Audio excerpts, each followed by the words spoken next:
Okay, awesome. So today's recitation is going to be on classification and the verification task that you would want to do in your homework to part two. So these are some of the slides that David Park, who's one of your TAs, had prepared like a couple of semesters back. I've also added some other slides and other um parts into this particular slide deck.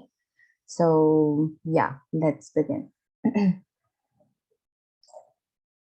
So today we're going to talk about the problem statement for part two. How are we going to deal with the phase classification and the verification task? We're going to talk about how you could use transfer learning, different kinds of model architectures. I'm going to briefly go over these model architectures.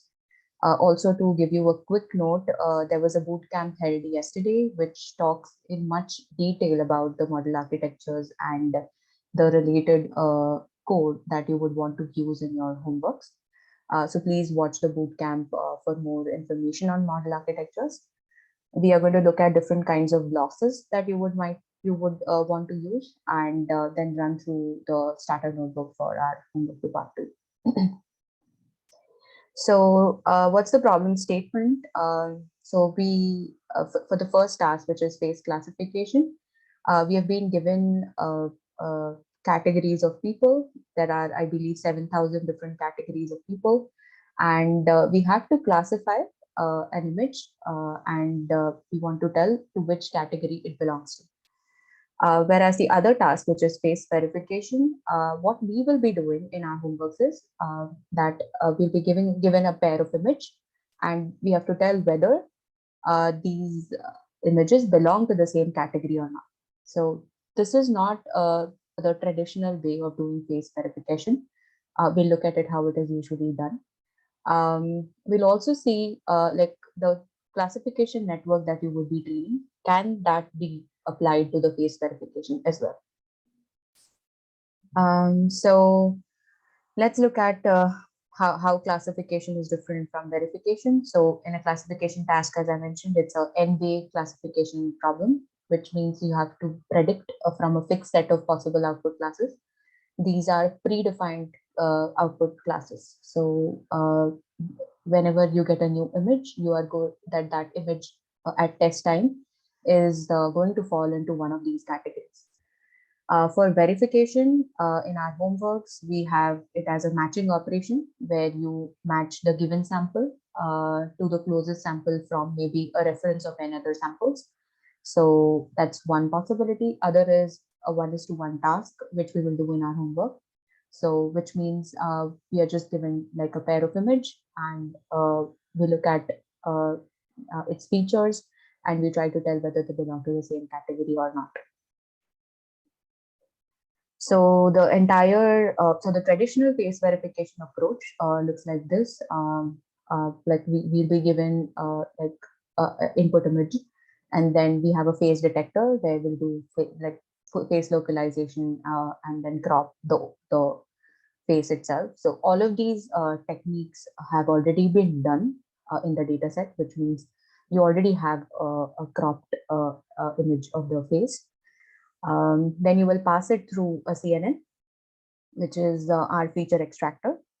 We'll get the feature vectors, which are also called as face embeddings, and then we'll do something called as feature matching.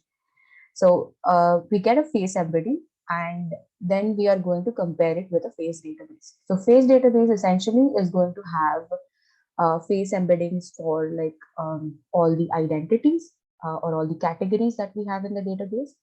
And then we just match these face embeddings with the embeddings in the database.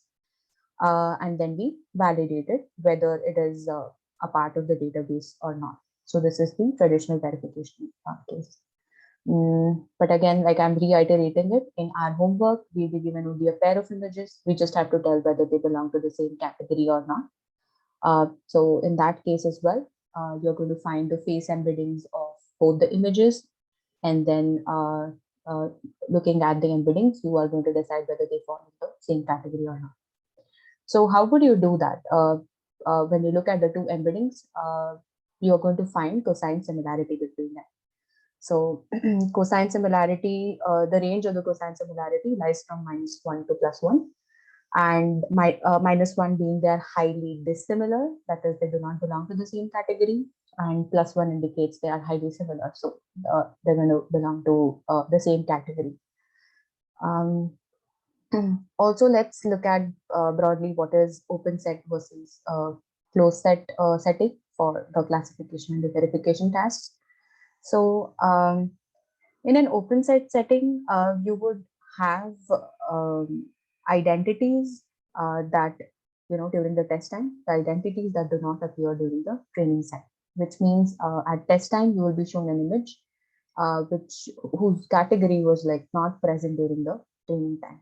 So that's like an open set problem. In a closed set problem, whatever test image that you get, it is going to have a category that was seen during training. Okay. So I believe the data set that we have for the classification task, we'll be doing a closed set classification, which means the test image that you have is going to belong to one of the categories in the training set. Whereas the verification task is going to be on probably on categories that were not seen during training. So that's going to be an open set problem.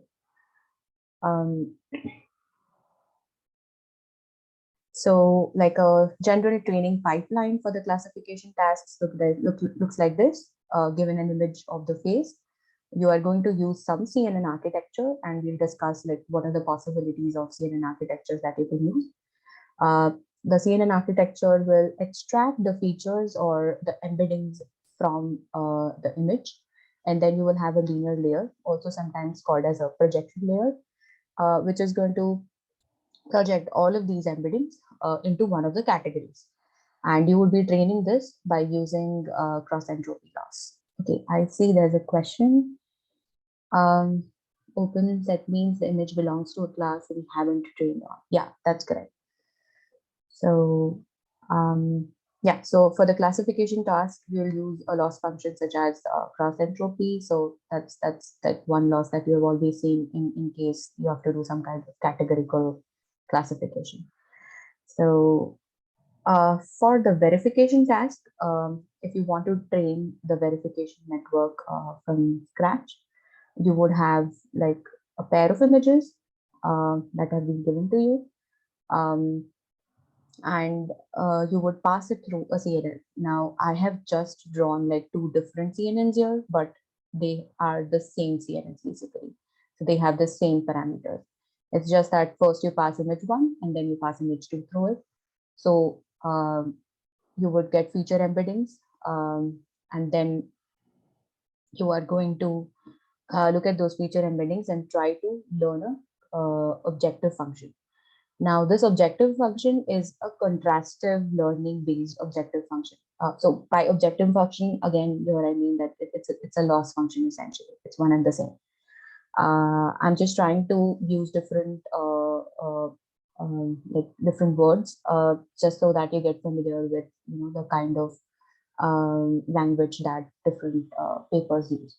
So we are going to use a contrastive learning based training objective, which is essentially a loss function. So the main objective of contrastive learning in this case is that given two images, um, if they belong to the same category, then the distance between them should be as small as possible. So we will try to minimize the distance between two images that belong to the same category. Whereas if the two images are belong to two separate categories, then we are going to try to maximize the distance between them. So this is the general idea of contrastive learning.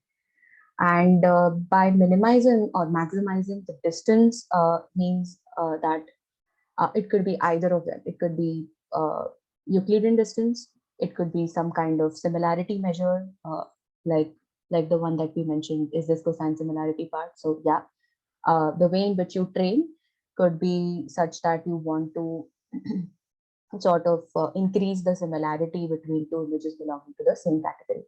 So that similarity measure could be cosine similarity as well. All right. So we'll go to the next part. So this is till now we've seen like how could you train classification network separately and like verification network separately. Um, so there's also something called as transfer learning, in which you could use your pre-trained classification model. Like by pre-trained classification model, I mean that you have trained your classification network from scratch in in your homework, but now you would be using this trained classification model in order to do verification task. So you would be initializing your verification model with the weights, the pre-trained weights of the classification model. So make a note of it that the two models that you have right now, like the one that you could use for classification and verification, is going to be one and the same. So at least similar, like it should have the same amount of parameters, right? Because you're going to initialize the verification model with the same weight matrices. So one thing that you could do is you could use this train model weights to initialize the network, and then you train the entire network again, say on a different objective, like the one that you need for verification. Or the other method could be you would freeze the weights of the network in the initial layers, and then just fine tune the last few layers of the network based on your target data set. So this is, I mean, this works because like usually in CNNs, the initial layers are going to model some low level features such as like lines and edges. Whereas as you go like deeper into the network, the final layers are going to model some complex shapes. So those we need to fine tune on those complex shapes more when we see a new data set. So yeah, so let's have a look at the different kinds of CNN architectures that you might want to use. So one of them is AlexNet. So AlexNet came about like I think 10 years ago in 2012.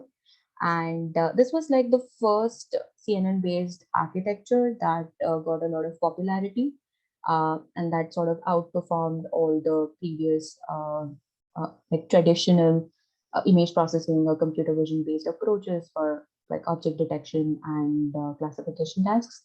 So this uses ReLU, and that makes training faster. It uses dropout between like the different CNN layers.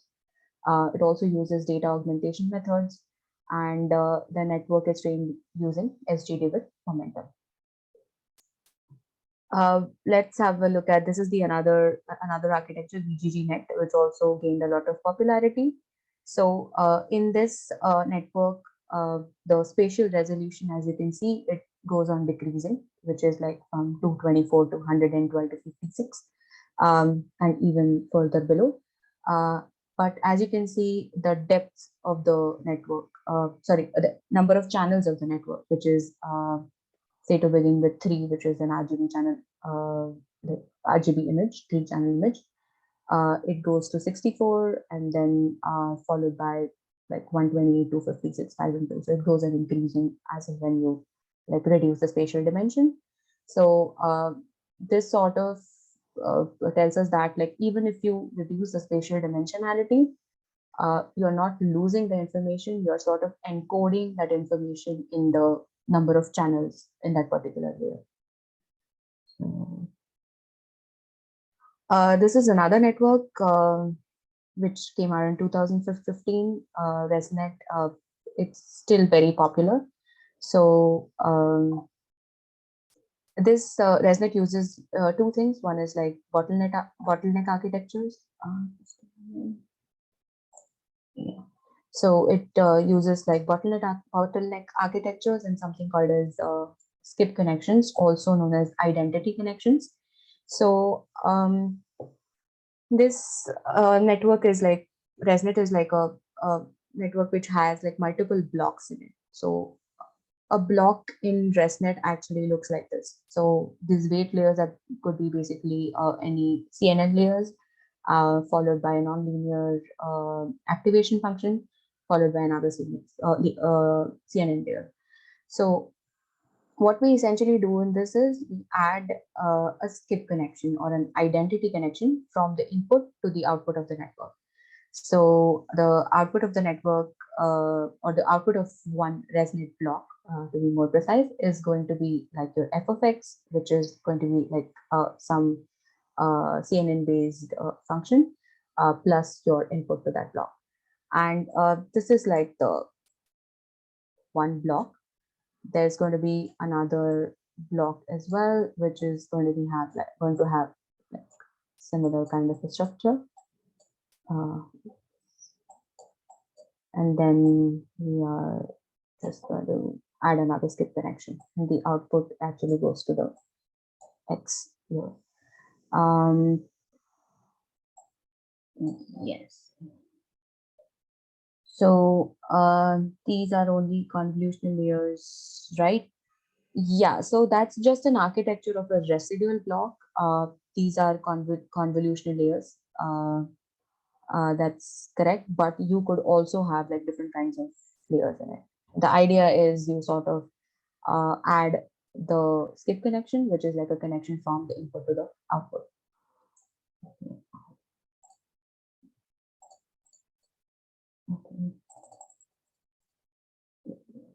Okay. All right, awesome. So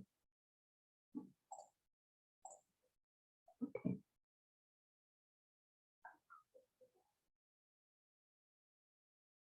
We will go to the next architecture. Okay.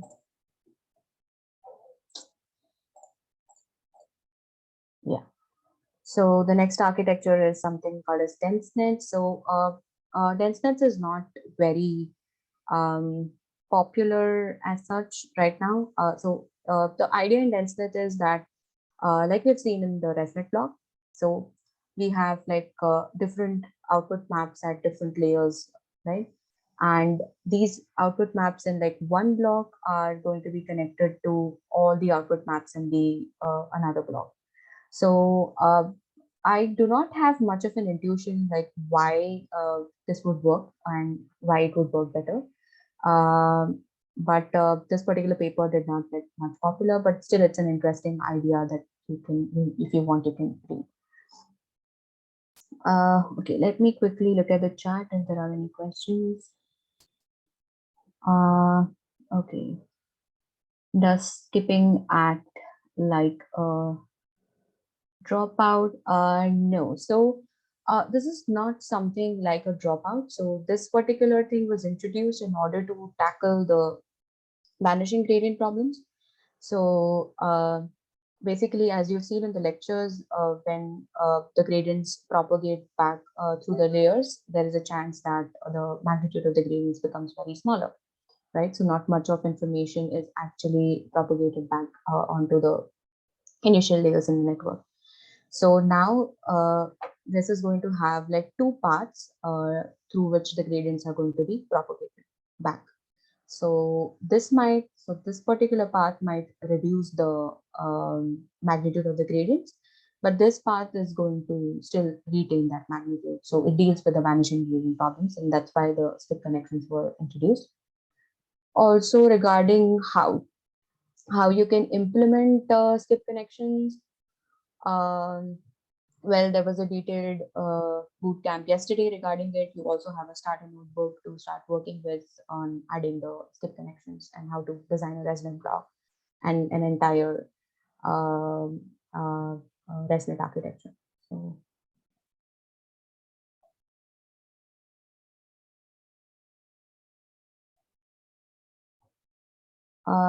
okay. Oh, all right. So let's go to the next concept. So this concept talks about like grouped convolutions. So grouped convolutions was like one technique that was used in order to reduce the computational complexity.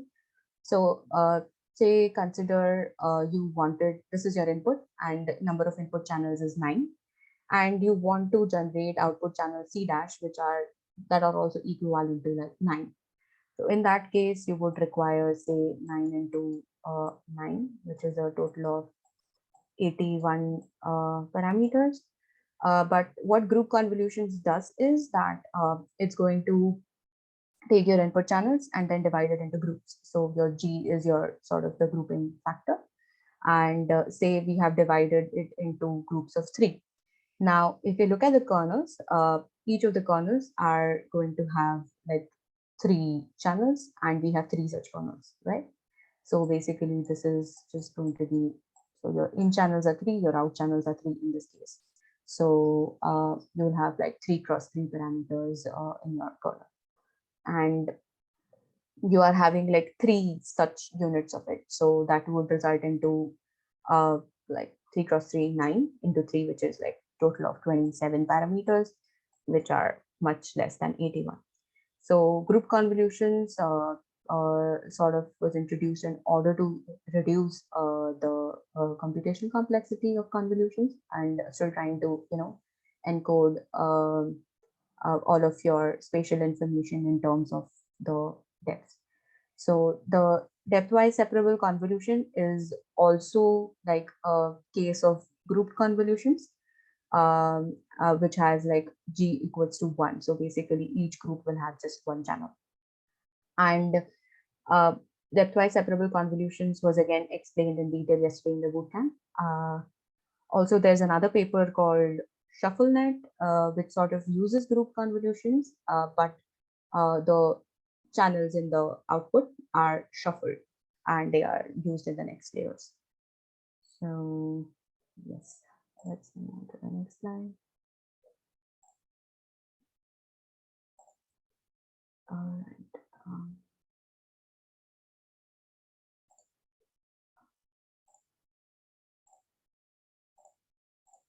Okay.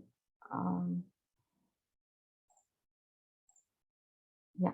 So MobileNet was the first paper that sort of used the group convolutions. So there are 2 versions of it, V1 and V2. One uses depth-wise convolution, depth-wise separable convolution that I mentioned. The other one uses an inverted residual block, or it's also called as the bottleneck block that I think I had mentioned earlier.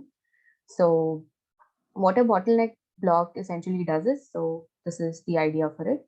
So you have like a 1 cross 1 expansion layer. Let me annotate. Yeah. So basically, your initial number of channels, number of input channels in the first layer is going to be this. And then you apply the 1 cross 1 expansion layer on it. So that's going to still retain your spatial dimensions as is, but it's going to expand the number of in channels. And then again, you do 3 cross 3 depth-wise separable convolution, and then you project it back to a smaller number of in channels. So this is something similar to the bottleneck block, or the inverted residual block that I was talking about. So it's sort of trying to, shove in all the information from that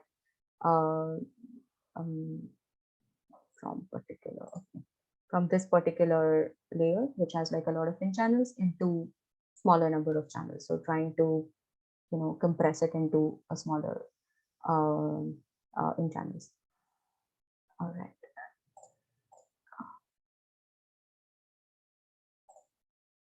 Go to the next slide. Okay. So this is again like residual and the inverted residual block. So MobileNet V2 architecture you can see on the left, and then there is the ResNet bottleneck block that we have. So the difference between the residual block and the inverted residual block is this, that so this previous one that we saw, this is our normal bottleneck block, whereas the inverted residual is going to be this one. Yeah. So ResNet uses like a squeeze block to begin with. So it sort of first tries to squeeze all of your information into lesser number of channels, which is like if your initial channels was Ni, it tries to squeeze it into Ni by T, and tries to expand it again by yeah. So this is the expansion block here in Ni. but basically here it tries to squeeze the number of input channels and then expand it again. Whereas in the MobileNet V2 architecture, we have the expansion block first, and then which means that Ni number of input channels are going to become Ni into T. It's going to expand the number of input channels and then squeeze it back again. So MobileNet V2 generally is supposed to have a better computational complexity than the ResNet block. And that, I mean, if you can see here, we see like a little bit of discrepancy because this is sort of squeezing the number of in channels and this is expanding the number of in channels, but still this performs better computationally. The reason that MobileNet V2 performs better is because it uses group convolutions in this particular setting. So that's how it tries to sort of be better computationally as compared to the ResNet block. So another architecture, which is like the state of the art architecture right now, is a connext block. So it also has a similar architecture, like it has a skip connection. You can see the way in which the number of input channels is sort of varying. So it expands and it squeezes back. So it's a similar idea. It uses something called as layer normalization and then GELU as its activation function. So details about this architecture, again, you can go to the reference papers and check this out. Also, like a detailed explanation and the comparison between ResNet, MobileNet, and Connext have been given in yesterday's bootcamp. So in order to get like a detailed understanding of it, and also the starter notebooks that you could use in order to, you know, code these blocks and start using in your homeworks, all of that has been told yesterday in the bootcamp. So please go check that out. So other interesting papers that you could look at is like ResNext and the RegNet and the ResNest. NFNet was state of the art, but I think that has been replaced by Connext now, if I'm not wrong. All right, so this was all about the model architectures. Now we will look at some of the loss functions and how do we model them. So let's look at the problem at hand. So for a classification problem, we need something like separable features, right? Which means that even if we are able to separate out our data points in this fashion, which is like you just have like some kind of linear separability between the two classes, that is enough in order to say that, you know, this is particular, like the red one is a particular class and the blue one is the other class. But when it comes to learning discriminative features, which we would be doing in verification, we would want to maximize the interclass distance, which is this one, and we would want to minimize the intra class distance. So what we try to do is essentially trying to maximize the margin between the two classes. So this is something similar to SVM. I'm sure you must have seen this. Going forward, so in order to model these discriminative features, you would want to have such kind of training objectives so that, you know, your resultant embeddings are going to be sort of discriminative. So center loss is one such loss. Again, I believe like you remember we spoke about something called as contrastive learning. So these loss functions that I'm going to talk about now are examples of contrastive learning, which means it tries to sort of minimize the distance between the images belonging to the same category and maximize the distance between the images that, you know, belong to separate categories. So center loss tries to minimize the intra-class distance, and it does so by adding a Euclidean distance loss term. So it's trying to play with the Euclidean distances in this case. So it has two loss terms. One is our normal softmax cross entropy LS that you can see here. Another is the center loss term LC. Lambda is some regularization parameter. So as you can see, LC has Xi is your input parameter, whereas C is going to be the centers of the different clusters that you would look at. So if you train only using softmax, you see that we get linearly separable features, like they are spread out. So which means that the distance within the class is not minimized. The distance between two different classes is maximized, at least made linearly separable in order to classify correctly. These examples are on the MNIST dataset. Also, there is another example here, which is like softmax plus the center loss term that we see on the left. So we can see that what it does is like it sort of initializes the centers for all of the clusters, like then that would be equivalent to the number of categories that we have in our training set. And it will try to bring like Xi's belonging to a particular cluster closer to the cluster center, right?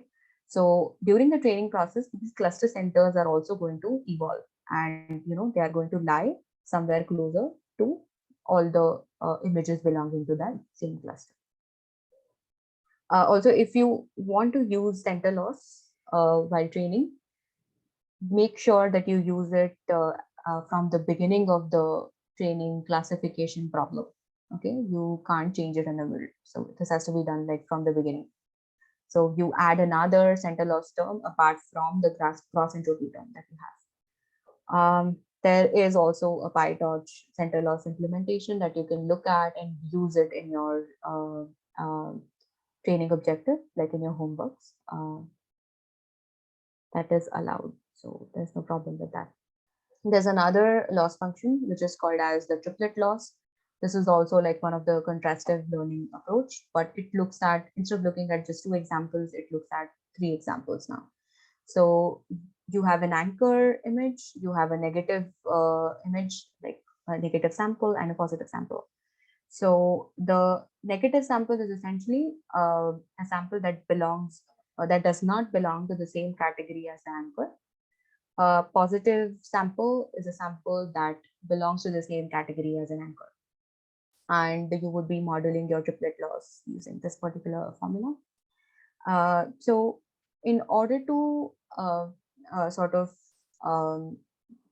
make this particular loss function work, we need to have really challenging triplets, which means that your distance between your anchor and your negative should be small, like before training, and the distance between your anchor and the positive should be large. So this is like a good training example, because there is some learning required for this particular example, so that it gets transformed into this particular thing where the distance between anchor and negative is large, anchor and positive becomes smaller.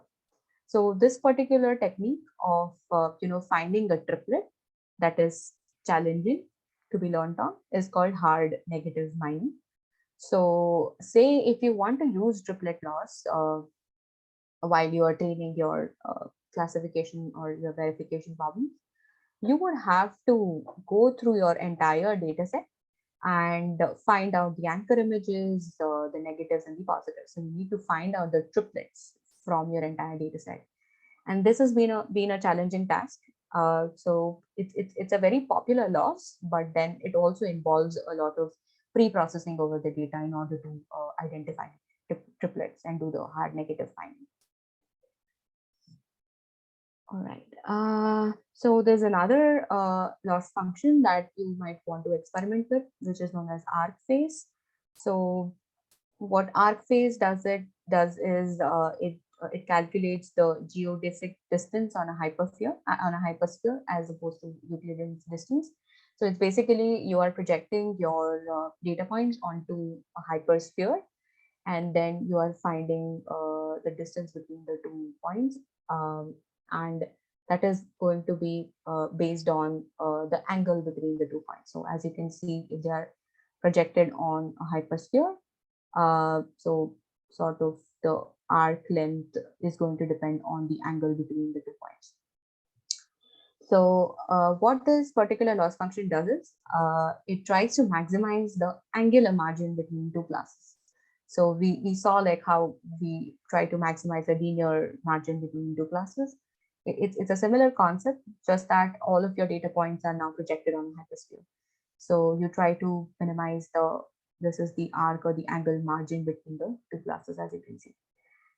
So this is similar to our like softmax cross entropy, but just the our linear term, which was like W transpose Xi plus B that we had in our normal softmax cross entropy, that is going to be replaced by this term. So your theta is going to be your angle between the weight and the features or the inputs X. The M is going to be your margin penalty that you would add to it, and you take like the cosine of that angle multiplied by S. S is going to be your hypersphere radius that you would project your entire data onto. So as you can see in this example, so if you are using softmax with your cross entropy setting, the boundaries are not very clear. So they are like a little bit fuzzy boundaries between two classes. So the separability is achieved, but still it's a little bit hazy at the boundaries. Whereas if you use arc phase, you can see that the clusters are very well separated. So this is going to be useful for the phase verification task. So there are other types of losses as well that sort of follow the contrastive learning paradigm. One among them is the contrastive loss. There's pairwise loss, angular softmax loss, and like some of these losses are also present. So there are like a bunch of possibilities that you could use. I've just highlighted some of the popular ones, and you can have a look at these linked in order to go through some of these loss functions. Also, there are papers related to all of these loss functions. If you're interested in, please go through them. Yeah, so yesterday in the bootcamp, we were also talking about some other regularization techniques that you would want to use along with these kinds of network architectures and loss functions. And it is a necessity that you use regularization techniques. That is because now your CNN models are going to be pretty huge, pretty deep, right? So you have like lots of parameters, and you have a lot of data as well, but you would want to try to generalize them well.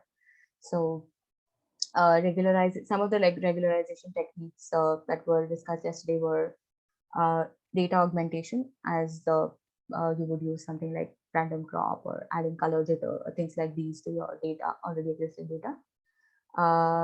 Today I'm going to talk more in detail about label smoothing and drop block. So these are the two techniques that you could use in your homework.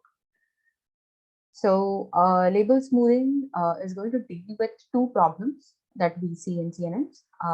So one is the problem of overfitting, and other is the problem of overconfidence. Okay, so just before that, does anyone have any questions? I am not monitoring the chat. If there's something that is unanswered.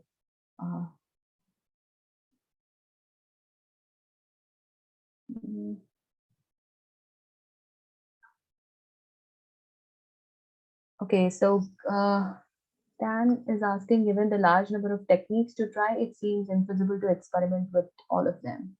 Are there any techniques that you think are more important to experiment with than others? So there are tons of techniques mentioned, and some of which are explained in detail, like the one in the bootcamp yesterday and the one today are the ones that you would want to experiment with. So these are hints to experiment with. So when I'm explaining something like label smoothing in detail, you would want to try that out. So again, like a baseline architecture and like what are the hyperparameters that you would want to use to like reach a V cutoff will be posted. That's for your guidance, but these are tons of different techniques that are available today that you could try on. So yes, Label smoothing. Yeah. So label smoothing is a regularization technique, and it's trying to solve the problem of overfitting and overconfidence in deep neural networks. So I believe you must have heard about overfitting. So overfitting is something that uh, generalizes very well on your training data, but when you see an unseen data point, it fails miserably. Okay, so there's another problem called as overconfidence. So we'll just quickly go through what is overconfidence.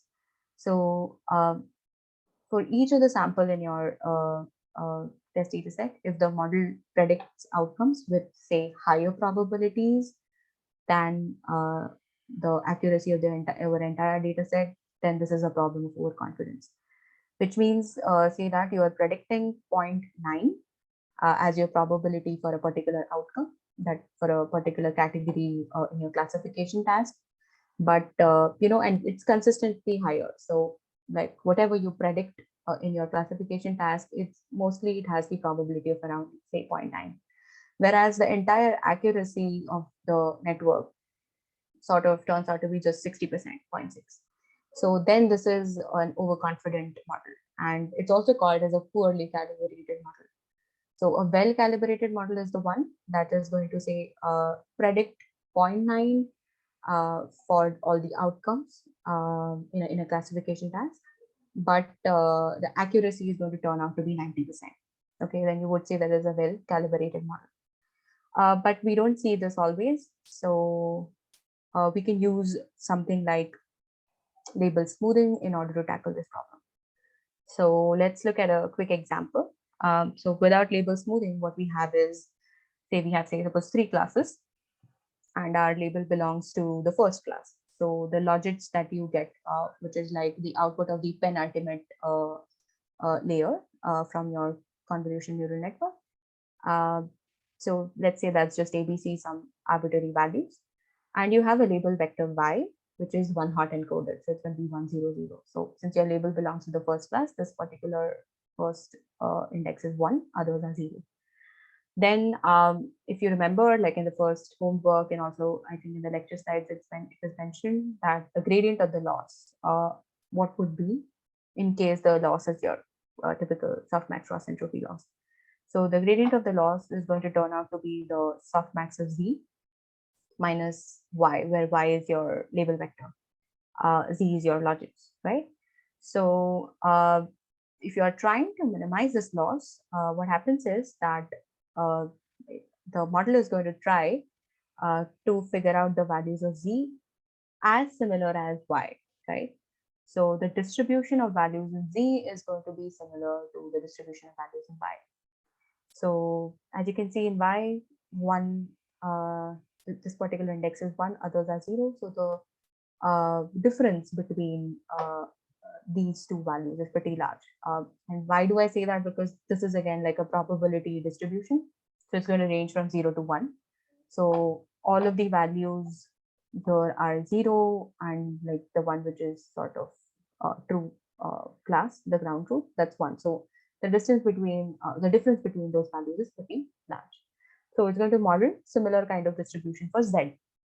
So what it will do is it will try to make your A to be much greater than B and your A to be much greater than C. So say it models something like this. Your logits are now Z equals to 10, 0, 0. If you take the softmax of C, you get something like this. So which is a correct prediction, as we had this was our one hot encoded vector. But it is predicting it with a very high confidence, which is 0.999, right? So if you do label smoothing, so this is the formula for label smoothing, where this is your one hot encoded output. Alpha is going to be your hyperparameter. You can tune it while as you train, and then K is going to be your number of classes. So if you see that if alpha is 1, your label smooth, I mean YLS, which is output with or ground truth labels with the smoothing applied, is going to be just alpha by K. which is just 1 by k. So it's going to be a uniform distribution. So your entire one hot encoded vector that you saw before, now it's going to be, all of them are going to have same values, right? But if you apply label smoothing with some arbitrary alpha, say alpha equals to 0.1 in this case, and say k equals to 3, you would get YLS to be something like this. So initially your by hot was like one hot encoded vector was 100. So with alpha of 0.1, you get YLS something like this. So it's somewhat better than 100 that you saw earlier. So the difference between these two values are smaller. Now your logics again are going to try to model a distribution similar to YLS with an attempt to minimizing the loss. So say your logics were modeled in such a way where this is 3.3, this is 0. This is much better than 10 and 0 that we saw on the earlier slide. And then you apply the softmax over it. It's going to give you a distribution similar to YLS, and you are still reliably predicting the first class as your output category. So label smoothing can be applied in this manner, and it will sort of try to minimize these overconfident predictions. So the predictions would be sort of distributed uniformly over the entire this particular vector, the softmax of z. So this is an attempt in trying to sort of minimize the difference between the one that has like the maximum probability in a vector versus all other elements in the vector. So this was one regularization technique. Another regularization technique is drop block. So we have seen dropouts earlier in our multi-layer perceptrons and our fully connected networks. So dropouts usually work nice with fully connected networks, but dropouts are not proven to be very useful with CNNs. So that is because of the spatial correlation that you have between the activation outputs. So by that I mean, like if you look at this particular activation map, which is like, say you have the output of the CNN and then you apply a ReLU activation on top of it, right? So that's going to give you this activation map over here, right? So say you drop out random features from it, you have dropped out this particular feature, but still there is going to be some information about this pixel that is going to be propagated back from its adjacent pixels, right? So that is again because like you use a windowing approach. So it's going to be sort of a 3x3 or a 5x5 window that is going that the CNN is going to look at once, right? So sort of randomly dropping out pixels from this activation map is not going to prove to be useful. So there was a new technique called drop block that was introduced. It has proven to be very useful. So what you do is it is some form of structured dropout that is going to drop like contiguous regions from the activation maps. So instead of dropping out these random pixels, it is going to try to drop the contiguous maps. So say for a dog here in the image, this was the activation map that we got. So which is apt because we wanted to like locate and identify the dog. Now, if we want to do something like drop block, say we would want to sort of remove this contiguous region from the activation map, which tells like the head of the dog is not there now. This particular contiguous map might tell that the one of the foot of the dog is not there. So that sort of tries to mask the information that is being propagated backwards. So how would you do that? It's a very simple technique. You do something similar to a dropout, that is pick some random pixels from your activation map, and then you just define like a region around that pixel, and then you decide to drop that off. So that's how essentially drop block works. So yeah, this was all about the regularization techniques. So Yeah, does anyone have any questions about these two techniques? Um,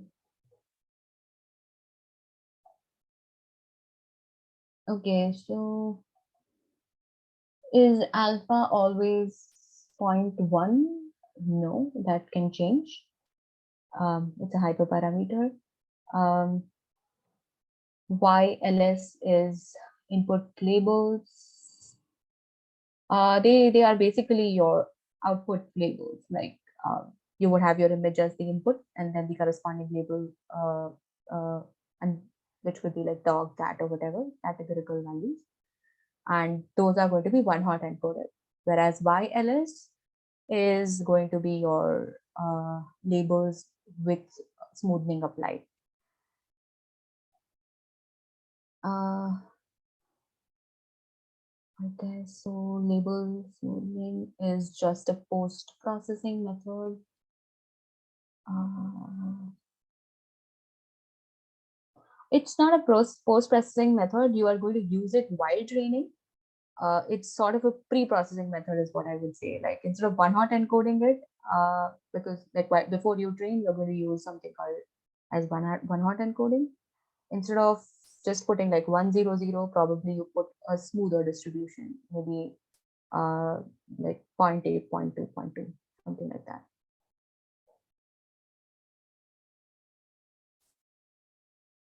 Can these two work together? Yes, they can.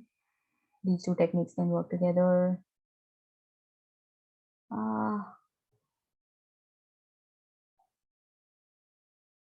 okay, I think most of the questions are answered.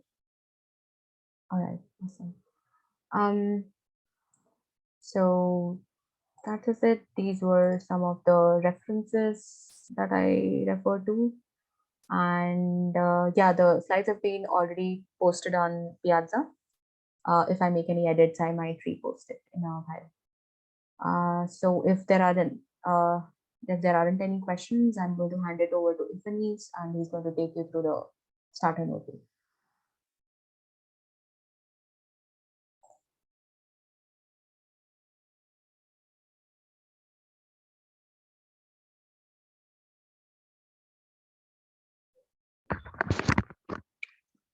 Okay, I think we can start.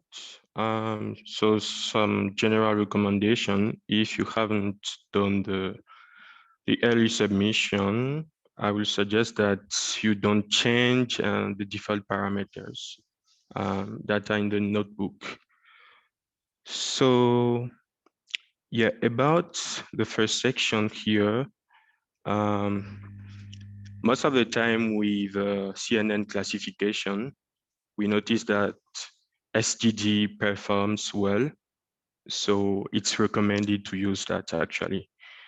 And I will invite you to play around with the batch size and also with the learning rate.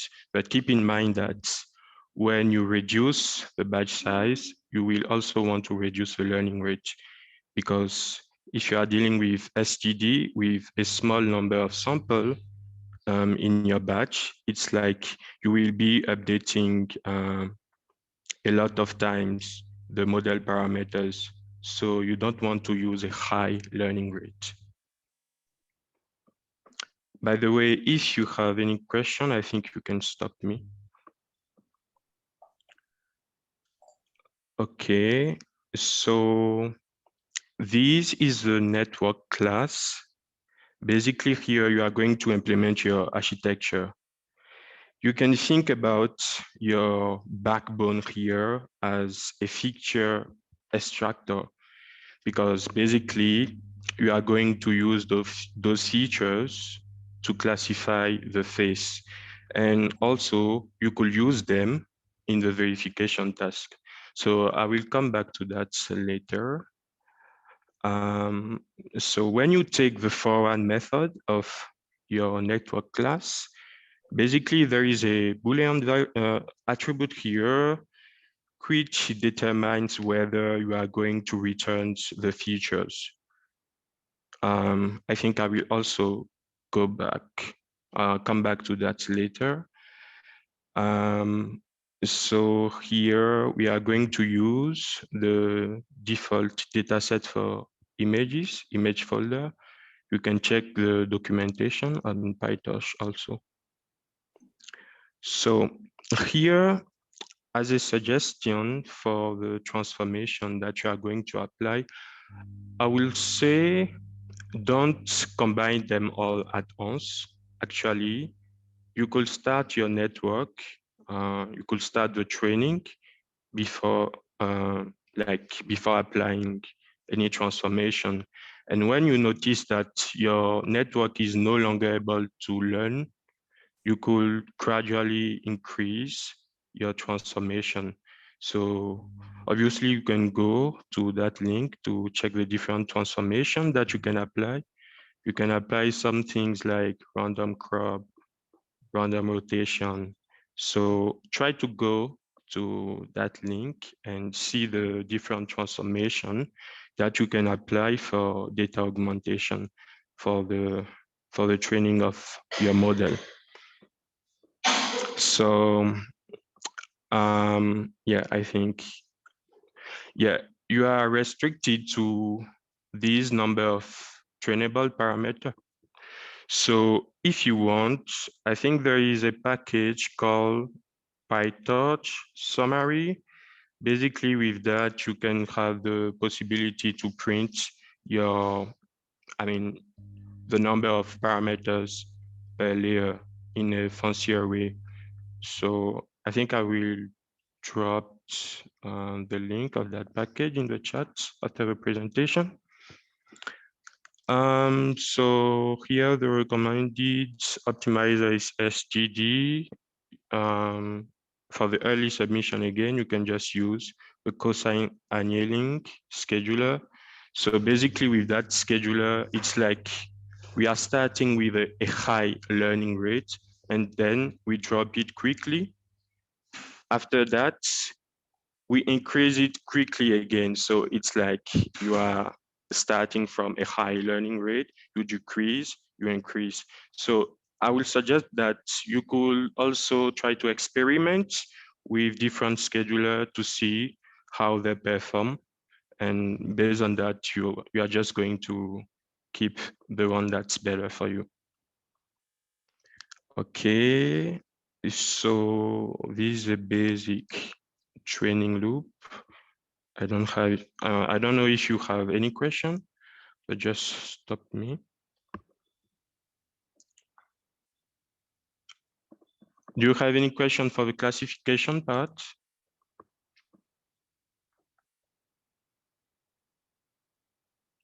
Okay, I guess we can continue.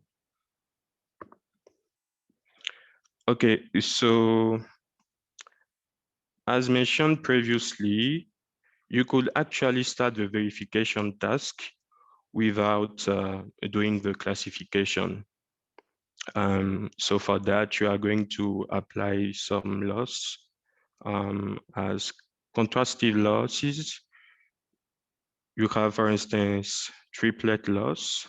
I think in the slide, we provide some link to like an implementation of those losses. And also, I think in PyTorch, there is already an implementation for the triplet margin loss. So you might want to check it. But basically, if you have to use those techniques, it's a bit harder than transfer learning because, for instance, you will have to choose a good triplet. Because if you choose a triplet where it's obvious, like if we can easily make the difference between the anchor and the negative class or the positive class, your model will not be like able to actually learn how we can make a difference between those two different classes. So I think it's the main reason why we recommend transfer learning here for a verification task. So you can think of transfer learning as using the ability of your classification model to actually do the verification. So after training your network, you are just going to pick the features that are generated by that model and use it as input to your computation of the cosine similarity. So basically, by computing the cosine similarity, you will be able to tell how close or maybe different two different images. So here we suggest that you actually store the different features in a dictionary because you will be given a list of different images to compare. So it won't be really efficient for you each time to compute the features. So you can just decide to go through all of the image, generate the features, and store them in the dictionary. So when you want to test, like for the verification task, we are just going to pick the specific image from the, the image are given some paths. So you identify the images by the key in the dictionary. So for instance, if you are given image 1 and image 2, you are just going to retrieve the key image 1 and image 2 in your dictionary, take their features, and then apply the cosine similarity on them. And basically, that will allow you to generate results for the verification task. So I think that's mostly it. I don't know if you have any question.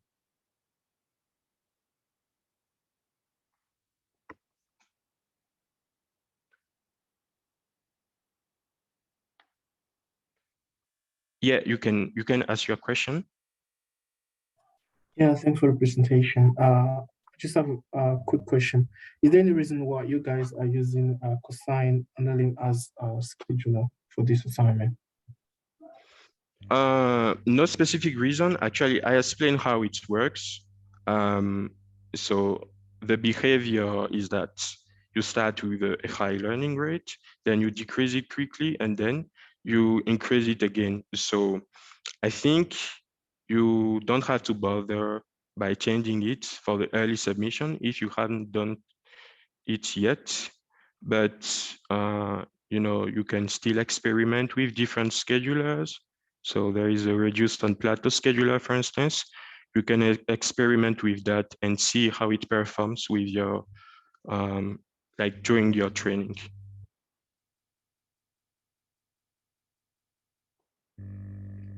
I don't know if I actually answer your question. Is that clear? It's okay. Okay, great. Another question?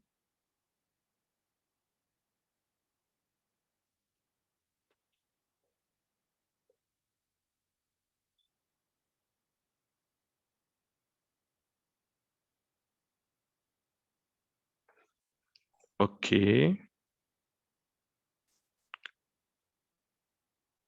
I think there is no longer questions here. Yeah, all right. Yeah. Okay, thank you so much for attending today's recitation. Yeah, all right. Bye-bye. Thank you. Thank you.